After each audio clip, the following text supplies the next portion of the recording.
Hey guys, welcome back to today's video. Today is Thursday, September 4th, 2025, and today we are going to be taking a look at the state of the race of the 2026 Senate elections according to the political betting markets that are before us in a variety of different states and a number of them across the country as we look to filling out this map using data from people who spend money on betting in elections. Oftentimes, we don't talk much about the political betting markets, and there's reason for that. I don't find them to be, the immediate source of information on many of these races, but oftentimes they provide supplementary information that is really helpful in generally, predicting who, how do we expect this race to go? How do others expect this race to go? And what it might mean for a variety of different states across the country. Now, the interesting thing about the betting markets right now is that you can use sites like Kalshi and actually track a variety of different races. Looking at what we see between these two, right now Republicans already have the advantage when it comes down to the betting markets.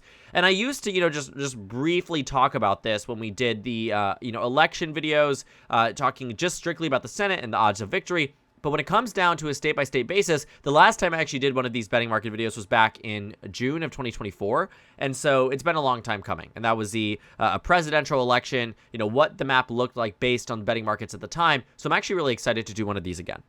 The sad reality about many of the betting markets is that oftentimes a lot of these states don't have markets. And so what that means is that, for example, a state like, let's say, Oklahoma, right? That is a state where I wasn't able to find any data points on a website like Kalshi or Polymarket or Predict It to actually see where people think the race is going to go. And that's because many of these races, we already know how they're going to go, believe it or not. And so it is difficult at times really to find, reason to and a means to assess every single state.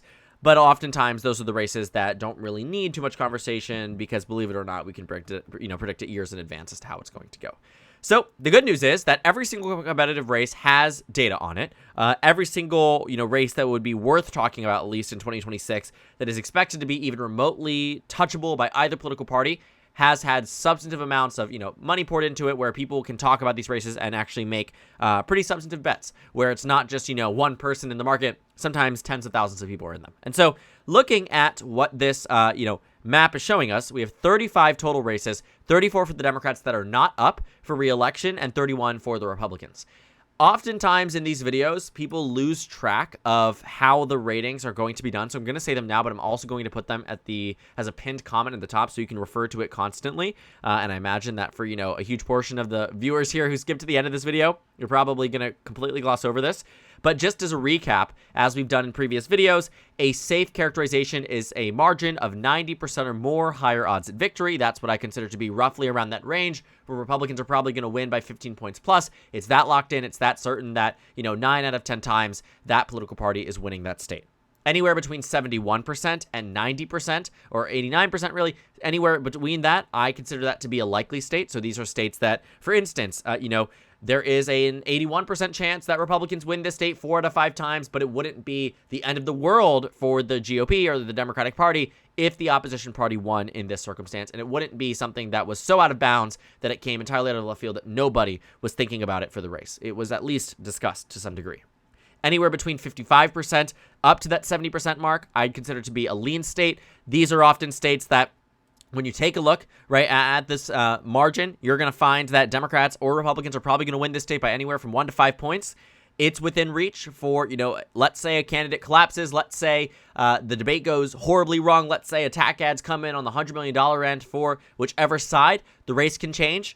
And while it does look good for the party that's expected to win it, it's not locked in and secured. And the least, probably the least beneficial one here is the tilt characterization. These are anywhere between 51 to 54%, where there is a chance that the Democratic or Republican Party wins the state, but it's not high, and it could really just change practically overnight. So let's get back to characterizing our map here. 35 for us to characterize. A lot of them, again, like I said, just simply do not have political betting markets. States like Idaho don't have them. Wyoming actually does. But I'm just going to do this clumping of safe Democratic states and safe Republican states all together. That way we're not really wasting too much time talking about them. Because if a state has, for instance, like Wyoming, a 96% chance that Democrats or Republicans are going to win it, we don't really need to gloss over that too heavily. So Wyoming, Idaho, South Dakota, all states that are considered to be safe for the Republican Party. Not really a shock at all at that point. Arkansas, Louisiana, Mississippi, another state that we consider to be safe for the GOP. Tennessee, Kentucky, certainly one there. There's actually an interesting race to replace Mitch McConnell. We'll see who ends up getting that race, but for now, consider it to be safe. South Carolina, Alabama, West Virginia, all states we traditionally know and expect to be pretty safe for the Republican Party. Oklahoma joins the bunch. Kansas joins the bunch. And that's, I believe. Oh, and actually, get this, Florida joins the ranks as a safe Republican state. 90% chance there that the Republicans hold on to it. Not at all a great position for the Democrats to be in that state that they used to actually have, very close and competitive races in, including the last time there was a Democratic midterm. Democrats only lost that Senate seat by 0.2%. But getting to this point, Republicans are at 45 across the map here. Democrats are at 34. You might see some notable absences from the safe Republican column, but can guarantee you there's going to be a fair share of those on the Democratic side. Let's start off on where Democrats also have safe expectations in. Well, in states that don't have betting markets, those are states like Illinois and Colorado. Surprisingly enough, Colorado doesn't have one. For now, it's considered to be a pretty locked-in Democratic state. Oregon as well. Delaware, Massachusetts actually does have one in Massachusetts. Rhode Island is considered to be safe. Believe it or not, despite the narrowing up of New Jersey in the last cycle, New Jersey is a safe Democratic state on this map here. Doesn't really shock me, but might be just something as a point of interest. New Mexico is considered safe based off the metrics. Virginia is considered safe based off the metrics. But that, too, sort of levels out exactly where the Democratic Party is and brings them up to a number of 43 seats across the country.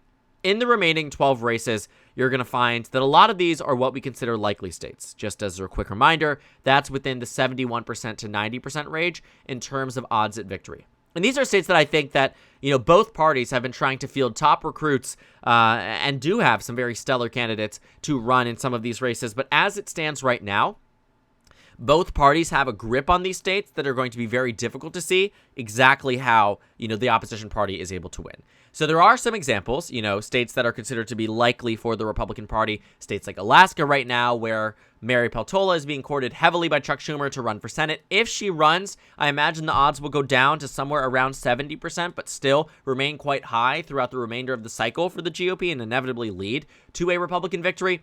But right now, Alaska, as a likely red state, stands to be in that position where it's on the verge of being safe, but with the right Democrat, could certainly drop down tremendously in terms of odds for the GOP.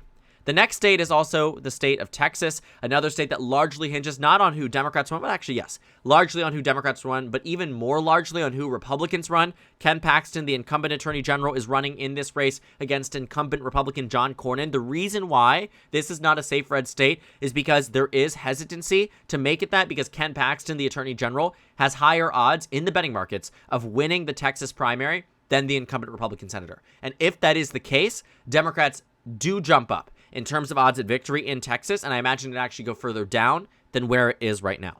Montana is the one that quite surprised me, but it's on the verge there of being a safe Republican state. 89% chance that Republicans get in there. The margins, though, are strict and cut off.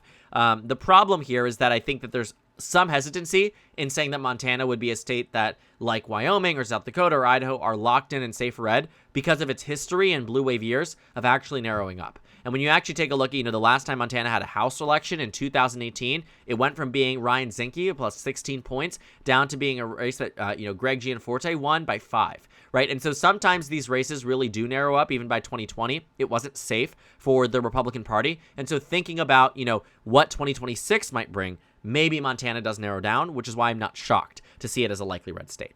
Nebraska is a likely red state. I don't think that really should surprise you either. Dan Osborne, the independent from 2024, who ran for Senate and almost defeated Deb Fischer lost by 6.5 points, but, the coinciding other Senate race went to Pete Ricketts by 25.2. So now this, independent candidate who did very well for himself in the race is running again in a more favorable national environment. I think that's the initial hesitation. Republicans right now have about a 78% chance at winning Nebraska, according to the markets. Really fascinating, if you ask me. But that brings Republicans up to 49 seats across the map here. Democrats have their own likely states, and we can find them beginning right now. They start off in some states that you might not expect to be, in the likely column, maybe expect them to be more safe, but Minnesota is one of those states that's on the verge of being a, safe Democratic state, but likely for right now. I think that as, the race figures itself out and, the Republicans looking like they're going to nominate someone who's, I think, way too extreme for the state, Minnesota for now is going to be likely blue. I imagine it'll be safe blue by the end of the cycle. The next state we look at is the state of New Hampshire. I made a video on that earlier today. Go check it out if you haven't already. That's not surprising. I mean, that is a race that, we generally know how it's going to go. I really wouldn't be shocked here, if Democrats came into a position where they were winning this race by 11 points by the end of the cycle. I would not be in a position where I would be surprised to see that at all. Likely Democrat makes sense. The next two states are actually ones that I find to be quite surprising. Georgia has a 79% chance of going to the Democrats. I think Jon Ossoff's numbers are actually about 79%, but to see that it shares a percent chance with Michigan, which has a 79% chance of going blue, I don't buy that. I think Michigan is a lot closer than people expect. I think that a lot of it hinges on who the Democrats nominate for Senate as well. And I think that as it stands right now, I am eternally surprised that Democrats share the same margin that of Jon Ossoff has, and that, Penny Flanagan has, or Annie Craig, whoever ends up being the Democratic nominee in Minnesota, or even, Chris Pappas in in New Hampshire. Minnesota and New Hampshire, I move up. I think those are much closer to being 10, 11-point victories, maybe even more, right? I think Minnesota more so in that. Georgia, I think we're closer to being 5 or 6 points. Michigan, I'm thinking 1 to 2 points. But again, this is all about percent chance of victory. A 1 to 2% victory is still, a win. And so if people expect it to be close, but still expect Democrats to win, I can understand the rating. I don't know if I agree with it. And that brings us down to 4 remaining states: Ohio, Iowa, North Carolina, and Maine. Now, a lot of these really shouldn't surprise you. If you've been tracking politics, you know who's running in all of these races. You know who's running in Ohio. It's John Husted, Sherrod Brown. You know who's running in North Carolina. It's Michael Whatley and Roy Cooper. You know who's running in Iowa. It's Ashley Hinson and Josh Turek. We'll see if he's the nominee. There's other candidates too, like Nathan Sage, who could get into that, and end up winning that nomination. No clear and immediate frontrunner on the Democratic side. Maine right now, Graham Plattner just recently announced expectations that another Democrat announces later on this month, and Susan Collins, who looks like she's going to be running for re-election in the state. So 4 toss-up races here: Maine, North Carolina, Ohio, and Iowa. What's interesting is that these races, none of them are likely in either direction. You might be shocked to see that Iowa, which was a state that Trump won by 13, is not likely red. Whereas Alaska, which voted by the same margin, is much closer and much higher up than than Iowa. But as it stands right now, Iowa actually is in a surprisingly close position. So Iowa is a lean red state, and with it, the Republicans take the majority. Again, makes sense based on what these numbers were telling us. On the verge of being a likely state, but certainly quite interesting, if you ask me, because that is a state that, if Ashley Hinson's at the top, Republicans are probably going to do well. But again, she's not a statewide tested candidate. She's run in a House district and done well for herself, but to the degree that she easily wins the Senate race might not be the case. The Democrats do have a strong candidate there, which it looks like they have a bench of pretty strong Democrats. I still think Republicans pull ahead, so I agree with the lean Republican characterization. Just interesting to see it as that in terms of the betting markets. The next state that we would consider to be lean is on the Democratic side in North Carolina. Roy Cooper has about a 65% chance of victory. I actually do think that's spot on and perfect. No notes, right? When it comes down to that percent chance of victory, and that's because North Carolina right now is a state that, although Democrats have been routinely unlucky with, have gotten lucky, have struck gold with Roy Cooper as a candidate, but it doesn't make it locked in. This race is still competitive. Democrats still have to fight for it, and it is a race that, although Democrats do have the upper hand today, can conceivably change by the time we reach November of 2026. The final 2 states here are Ohio and Maine, both presently held by Republicans. And Ohio's Senate race actually was never even supposed to be up. It was supposed to be up in 2028. This is J.D. Vance's seat that the Lieutenant Governor, now Senator John Husted, took over at the appointment of Governor Mike DeWine, who served as a senator from Ohio. I know, it's so confusing. But Ohio, nonetheless, is a lean red state in chances, has about a 65% chance of victory going to the GOP. I'd argue it's probably a little bit higher than that. And I do think that, Sherrod Brown can narrow it down. But as of now, in the Republican column, the final state to be characterized is Maine, and this is actually surprising to me because I haven't had it as a blue state at all in any of my predictions. Right now, the Democrats have a 51% chance at flipping Maine, according to the betting markets. Do I agree? Not today, but I certainly could by November of 2026 if the numbers just get ever so slightly better for the Democratic Party, which chances are they will. And so this is where we're at. the betting markets put us at 51 seats for the GOP, 49 for the Democrats. Democrats do not win Senate control, but they flip North Carolina and they flip Maine. And they do so in North Carolina seemingly by a pretty okay margin. And in Maine, they eke by at the top of the ticket against Susan Collins, ending, her decades-long time in the United States Senate. And so 51 again for the GOP, 49 for the Democrats, easily setting them up for reclaiming the Senate majority in 2028 if the circumstances are favorable. It is much easier to see with the 51-49 majority about how Democrats reclaim Senate control by the end of the decade. But if they do not, which that's a strong chance too, a lot of it will be hinged on what happens here. If Maine goes red, Senate majority does too. If North Carolina as well goes red, or Maine, or Georgia, God forbid for the Democrats, right? That would set them back way more than you think. Looking at where we are right now, the Democrats and the Republicans are looking at it with 51-49 based on the present day betting odds. Democrats gain seats, doesn't give them Senate control, puts them damn near it for 2028, and that's the outcome they're hoping for, flipping Maine and North Carolina with hypothetically potential opportunities in states like Iowa, Alaska, and Ohio, but right now those seem out of reach.